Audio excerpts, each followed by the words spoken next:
दानिश साहब, आप party leadership के भी खासे क्लोज रहे हैं। मुस्लिम लीग नून में भी मुख्तलिफ नोयत की आवाज़ें आ रही हैं। कुछ लोग तो ये कह रहे हैं कि पाकिस्तान तहरीक इंसाफ NRO जो है वो डिमांड कर रही है हुकूमत से, और यही वो रीजंस है कि पाकिस्तान तहरीक इंसाफ रिटन फॉर्म में अभी तक कुछ देने को तैयार नहीं लग रही। बज़ाहिर यही लग रहा है।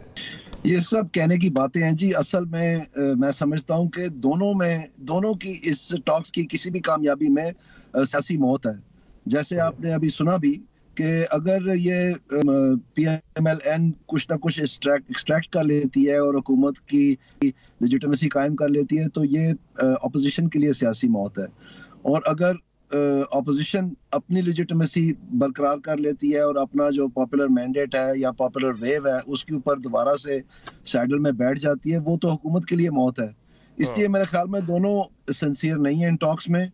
हाँ, PTI एक फॉलो कर रही है पॉलिसी, ये चाइनीज मिलिट्री डिक्टम है, उसको कहते हैं टॉक फाइट फाइट। जब चाइनीज रेवोल्यूशन चल रहा था उस वक्त ये इन्वेंट हुआ था। तो जब उनको सांस चढ़ जाती थी, लड़ के और चीजें बिखरी होती थी, उनको दोबारा जमा करने के लिए वो टॉक्स में दाखिल हो जाते थे। कुछ देर टॉक्स करते थे, जब अपनी सारी साख इकट्ठी कर लेते थे दोबारा, तो फिर से वो फाइट की तरफ चले जाते थे।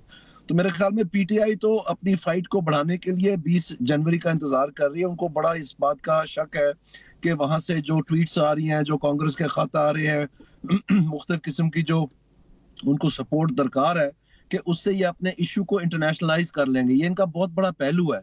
हैरानगी की बात यह है कि ये इल्जाम PMLN पे लगता था जिस वक्त ये तज्जियाकार साहिबान आए होते थे। मुझे अच्छी तरह याद है, जनरल शुएब साहब थे, वो कहते थे कि PMLN तो इन्वेस्ट कर रही है बाहर, वो अपने सेल बना रही है जो कि सोशल मीडिया के जरिए ये चीजें चलाएगी और इस तरह कर रही है, तो इनको पकड़ लिया जाए। तो इस तरह की मतलब बातें हो रही थी।